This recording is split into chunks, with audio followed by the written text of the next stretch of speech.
Hey, everybody, this is Dr. Tiffany Lamberton of TMD Collective, and this is another fabulous episode of Jaw Talk Podcast. I'm so pleased that my friend and colleague, Dr. Kathryn Preston of Bite Size Dental, has agreed to join me again to talk about our recent Interdisciplinary Perspectives Uniting Women in Dentistry that we just completed the beginning of September. Now it's almost the end of September. The month has flown. But thank you, Kathryn, for coming on the show again. Let's talk about what you've been doing this month and how you've been since I saw you. Tiffany, before we start talking about me, I just want to say I just had an incredible time at this conference. The fact Oh, that you put it together, you make everything look so easy. I'm sure that it was so much work behind the scenes, but it just goes to show how incredible this event was. I tell so many people about the incredible experience from this conference and the women that were brought together. I think everyone is so emblematic also of who you are, because you're so warm and lovely and professional and inspiring. And I think that every woman at this event very much was the same. And everybody left with this feeling of love for being there. So thank you for inviting me to be the keynote. It was really such an opportunity of a lifetime, really, to do that and to do it in such a boutique environment. It was a fun salon style. I really loved that. And what I've been doing since the event has been coaching. So I coach, as you know, motivated professionals really in high stress careers, how to feel more confident. I coach a lot of women as well in how to feel more confident, how to present themselves professionally, as well as advocate for themselves with negotiation and public speaking, and really getting out there and networking and feeling like they own their professional futures. So it's been a busy month, I'd say, for that, fortunately. And I've met a lot of really interesting people as a result. I think also having been part of the conference, it's generated a lot of really interesting discussion based off of my keynote topic as well. So I feel like I'm still in the conference, the waves of the post conference in a lot of ways, and all for good reason. yeah. One of the things that I love that you brought up in your keynote was the fact that sometimes women end up being the ones that tear each other down. Yeah. Could you talk about that a little bit? That's a really interesting topic, and you were very vulnerable and you were very composed, but you also really shared some like incredible statistics during your keynote about how maybe sometimes we can sabotage other women. So is it like hashtag women supporting women until you're not, right? Yeah. Yes. And it's it has become a real passion topic for me in doing keynotes or inclusion workshops for organizations specifically, because it's a topic that we don't talk about enough, and the data supports that we don't talk about it enough. So the issue is when you have this climate of everyone saying women supporting women and rah rah sisterhood and all of that, I believe that is largely aspirational, in that we say that we want to behave that way. We want that to be the lived experience of women. But when you get down to talking with women, just as we did in the conference, that's not necessarily everyone's experience. A lot of women have experienced a lot of unhealthy, toxic dynamics with other women in the workplace that don't need to be there. Those serve as unnecessary barriers to advancing in your career, and not even and even as simply as enjoying what you do for a living and having your day be full of purpose and meaning, surrounded by full focus on what it is that you do professionally, versus having to split your attention to trying to not be bullied in the workplace by other women. I think that it's a very special dynamic. I mean that for good and for bad. I think women with other women versus women with men in the workplace, there's a lot of unique dynamics that happen between women, and a lot of them can be unhealthy, to be quite frank. So this feeling like we need to compete with one another, or there's only so many seats at the leadership table for us, or so many opportunities available for us. Those are the feelings, thoughts, philosophies that I think perpetuate the problem of not creating room for one another. So that is what led to the article that I wrote in Fortune a few months ago, as well as partly what we of course talked about during my keynote, where we really win when we help others win, when we create space for one another to succeed. It's not enough as women to say, look at what I've achieved in my career, look at the roles I've elevated to. What we need to be doing is taking it a next step further and saying, okay, look where I've gotten. Now who can I help get to the next level? I don't know if you heard Edison in the background, but he growled as soon as I said women bullying women. He was like, That's right. Don't bully my mama. He's been quiet all morning, by the way, until right now. So I apologize. Well, I had to shut Wookie into the closet because he was definitely barking and carrying on this morning. Carrying on, yeah. But what would you counsel someone who has maybe experienced that bullying, maybe from another woman who that maybe you thought you trusted or that you thought was your friend or colleague? Because I think that when you do experience that, it can be very hurtful, where you feel like you've poured your heart and soul into a project, and then you thought this person was on your team and on your side, and then all of a sudden that tearing down happens. You showed a slide in your presentation was like a ladder where the rungs were broken and the women were like scrabbling, you know? Yes. Would you say to someone who's experienced that, where it's so hurtful, where you're just like, how could you be that way to me? First of all, I'll start by saying that I'm really sorry that you or anyone listening to this has had to experience that. I know how uniquely challenging and hurtful that is. But what I would say is, number one, you're not alone. I'll share with you a statistic, which is 65% of female bullies essentially target other women, specifically in the workplace. So it just goes to show that this has happened to other women. It continues to happen to other women. That's a statistic you never hear about. So it does make it feel a little bit more isolating when you feel like, oh, we always talk about women supporting women, but I don't feel that way. I feel like I do not have the good fortune of healthy dynamics with other women in the workplace. I'm telling you this statistic so that you know you're not alone. And again, we're talking about this because we should be talking about this. Bringing light to the issue, I think, will make it better. I think for women specifically, finding whatever resources you can in terms of personal support. You have to recognize also that may not come from women or even people that you work with, unfortunately, but finding that outside support, I think, is healthy. So whether that's friends, family, someone to buffer you, at least personally, I think that can be very helpful. And going to your supervisors, that's obviously something that's worth trying, but in some of my experiences, that wasn't helpful. So it's not to say that it's helpful for everybody, but I do think that it should be an avenue worth exploring. Now, from an institutional perspective, from an organization, or even for private practitioners, we need to be a lot more aware of what our corporate and business cultures really are. We have this discussion all the time of having healthy workplace dynamics, and we're a culture, we're a family. How often have we heard that? And we want to elevate our employees, but the lived experience of the people who work with us or for us, that doesn't necessarily reflect what it is that we say our mission statement is or what our culture actually is.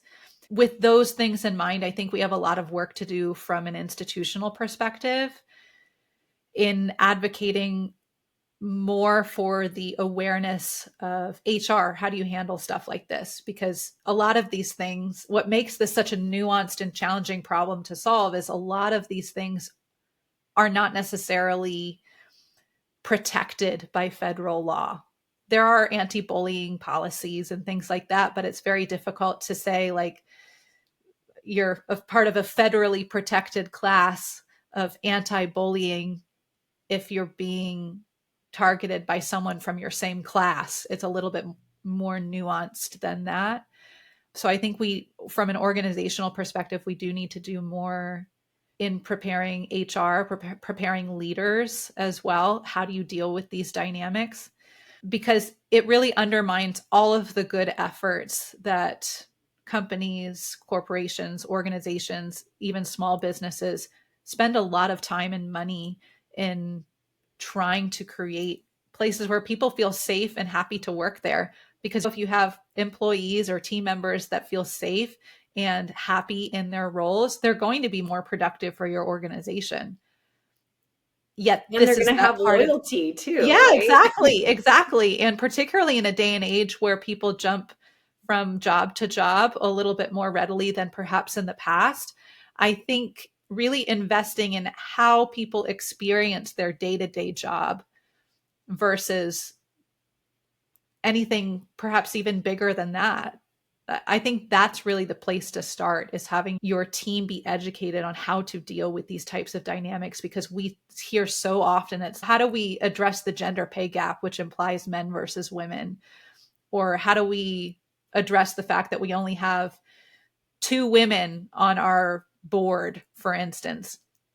That's addressing, I think, the superficial problem of numbers, but it's not addressing the root issues or the root causes of why we're there in the first place. Or at least it addresses only half of the conversation, saying like men versus women or society versus women. But why aren't we talking about women versus women? Because obviously there's a dynamic there, and I think we need to shift the conversation to include that. Role do you feel like jealousy has sometimes in like tearing other women down? Or do you feel like sometimes it's, oh, why does she have, like, why is she getting paid that and I'm only getting paid this? Or I think sometimes that perception of she's getting ahead and I'm working as hard as I can and she doesn't deserve that, I do. Or what role do you feel like maybe like personal jealousy or personal, I think it's also like a personal growth thing where you're okay with yourself. And so then you're allowing the people around you to also succeed and lift them up. What are some of the causes of that behavior? Yeah, it's a good question. And it's very, I think, multifactorial, but by and large, there's this scarcity mindset. We could get into all the things that, or at least all the theories behind competition through the history of humankind in terms of competing for a mate. You always read about stuff like that, and in theoretical, Anthropology. yeah, and the anthropology of it. And we won't go back that far. But I think when it comes to the root cause of these things, there is an element of competition. As I mentioned before, the scarcity mindset of there's only X number of seats available for us or opportunities available for us as women. But it's deeper than that, because that if I just leave it at there's only X number of seats, like I mentioned, then that implies the solution is, well, create more seats, or it's a numbers issue. And it's really not just a numbers issue. We've found that even with studies looking at increasing numbers of women in leadership, you'd think that would then secure this pipeline for other women to rise up and enter leadership. And by and large, that hasn't necessarily consistently been proven to be true.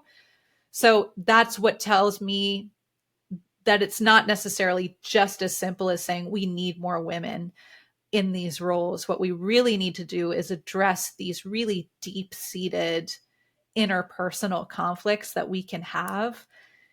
And competition is certainly one of them. A lot of women are high achieving. They care a lot about what they do. They put a lot into what they do. And of course, there's always that natural element of, I'm working hard. Why am I not being recognized for it? And then perhaps jealousy comes from that. But I think it's such a multifactorial problem that it's not as also as simple as saying we go down to our baser instincts of saying, I'm working hard. Why am I not getting acknowledged? I do think that we need to work harder on making it easier for women to be okay with elevating other women and presenting that. So what I mean by that is, instead of creating cultures where one person has to beat out another for a role, the incentive really should be, how do you elevate the person behind you? Everybody wins, whether that's a financial incentive or some other type of incentive. There should be an incentive structure within companies to actually truly work with the people that they work with, not just work with them when it suits a project or something like that. But ultimately, at the end of the day, only one person gets promoted. I do think that we need to do a better job in corporate culture of creating incentivized structures to truly elevate other people, because it's not, the current structure, I think, is inadequate in doing that. It inherently kicks someone out in order to make room for someone else. And I think also rewarding mentorship too, because as it takes a tremendous amount of energy and time to bring someone up to your level, let's say academically or professionally, creating, like you said, a financial incentive for doing that. Because I think that generosity is part of it, but not everyone is afforded the financial ability to invest in what it takes to create mentorship opportunities for someone below them. Yeah, for sure. Mentorship is key. I think within mentorship, there are I think people should be trained to be mentors, is what I'm trying to say. And that whether that's within a company or small business, there should be some element of expectation of what a mentor should do versus saying, I tried my best and they just didn't live up to it. It doesn't necessarily speak to the person's qualifications that you were mentoring, that they weren't good enough. What really, part of that should also reflect back on the mentor, whether or not they were an effective mentor. And so that's what I mean by, I think we should really invest in educating mentors how to be effective mentors, because I think everyone has something to offer in terms of what they can help others achieve. But to be able to do that effectively so that the other person actually does get a result. Of course, it takes two to tango. The person you're mentoring has to be willing to be mentored and open to that as well. But we should have a better definition of what actually qualifies someone to be a mentor as well. And that whether that's in clinical care, like we're talking about in dentistry or healthcare, but also in business as well. What does it take to be a good mentor? I think we need to have something a little bit more standardized to define a mentorship program within companies versus saying, okay, you're more senior, this person's more junior, let's pair you up. Yeah. And I think I've heard over and over, as far as like the dental setting, of they didn't ever teach us that in dental school. We didn't really learn principles of like how to run a small business, like how to run like an effective team, like how to be a mentor for your colleagues around you, no matter what setting you're in. I think that it's very challenging. Yeah. That's partly how I've built my talks and workshops, is in those areas that I feel like we don't get enough formal access to that information. And some of us are naturally skilled in working with other people or communicating with other people, and some of us are better in other things, but it doesn't mean that's not a learned skill that everyone should have access to. And I think particularly when we see how expensive it is for small businesses and larger organizations, when people leave, it should be that much more of a priority really to invest in how do we truly build like a bulletproof, rock solid culture. Because the more levels of red tape that you have between you as the business owner or you as the C-suite executive or whoever is at the top, the more layers of people that you have below you, you lose touch with that day-to-day experience of what your team is actually going through and what their days are like and how they interact with the people that they work with, and whether that's truly reflective of what you want your company culture to be and what you say it is.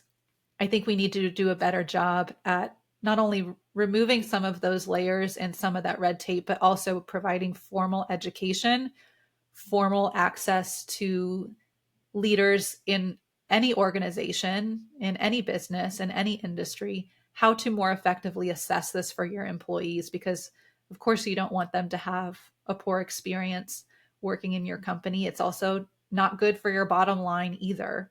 They're less productive. Data supports that unhappy employees are less productive and the teams are inefficient. And I think that can make up for a lot of the lost bottom line that companies and small businesses alike are seeing. That's why I think the skills that you offer, Kathryn, as a personal coach and mentoring, I think they're invaluable. I think it's money well spent, well invested. Like you said, it can be a learned skill, learning how to teach and to communicate, because we're not all great at that. And I think we can all do better. You know what? We can. I can as well. And just because I coach those things doesn't mean that I'm not still learning them myself. I think the way we need to position mentorship as well, whether it's mentorship, coaching, whatever it is, you should be looking at it as, what can I teach someone 10 steps behind me? You don't have to be positioned as the foremost expert in order to be ready to teach someone behind you. Mm. And that also continues to keep us in this perpetual growth, which we all should be aiming for. If we feel like we're not growing, what are we doing? And so I've been fortunate in that I've had experiences, good and bad, that have taught me a lot in negotiation. I have a natural knack for that as well. Similarly with public speaking and things that I feel like have positioned me really well in my career. Those are things that I can help other people feel more confident about, because these are all things that so many of us struggle with. Why not feel like you can do these things? They are not out of reach for anyone. I'm convinced of that. And if someone feels like they are hindered in their career because they can't speak up for themselves, they can't self-advocate, they feel uncomfortable voicing their opinions or speaking on their own behalf, that is a really difficult thing to get over on your own, particularly if you've tried that already. And so that's why I've created my coaching service, which is really to help you get out of that rut, feel like you can confidently advocate for yourself, speak up for yourself, speak publicly in front of other people, network, grow beyond where you are now, because I'm convinced if someone's willing to put in the work, they can do that. Anyone can do that. Those are all learned skills. It's a myth to think that you were just born with those skills, or you're born into opportunities that allow you to grow beyond where you are. Everyone can do that. And I love that you just said in your Curious Entrepreneur newsletter, say yes to the opportunity, right? Say yes to opportunities. That's what led us together. I love our story, Tiffany, of what's brought us together. And it's gone so far above and beyond our dogs, which is, of course, what brought us together. But I always say dogs are the ultimate networkers, because it doesn't matter. They bring other dogs together. They bring humans together. I think dogs, we have a lot to learn from dogs. Yes. And I've connected with so many neighbors in walking Wookie on his little route. Yeah. Everyone is just, oh, he's so cute. What dog is he? And then it immediately is like an icebreaker. I know. I have so many more opportunities for friendships and random coffee chats and stuff like that now that I have Edison. What's coming up for you next? What are you excited about? There's just really 3 more months left in Q4. Do you have anything that you want to share on our network about lectures that you're doing or continuing education courses? Tell us like what you're excited about. Yeah, I do have a lot of things I'm really excited about. So I'm preparing a talk next month for an organization that is actually bringing me back to speak a second time, which is the ultimate honor to speak, to be invited to come back to speak. So I'll be working with their administrative staff really on a lot of the things that we've talked about. This is a group of all women. So we'll be talking about women's leadership styles as well as how to implement progressive leadership strategies. So I'm really looking forward to that. I have some new coaching clients that I'm onboarding right now, and it's going to be fun to work with them. I'm creating a course to be released at the early part of 2025 to help people feel like they can confidently own their careers, confidently own their potential. A lot of the things that I coach on already, but I'm packaging that as a starter course for the beginning of 2025 to just start off the year strong for people that are interested in being more confident communicators, better negotiators, more confident in speaking up on their own behalves.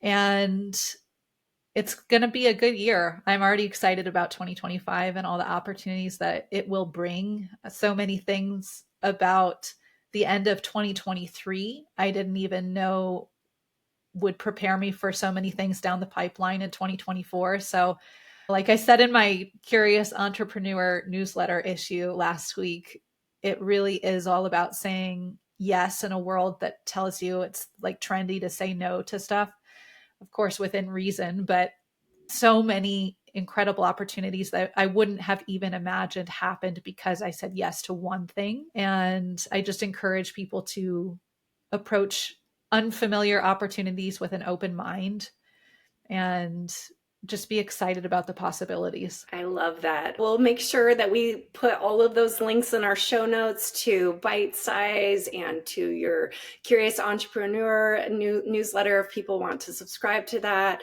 all of those things. So tell people where they can find you.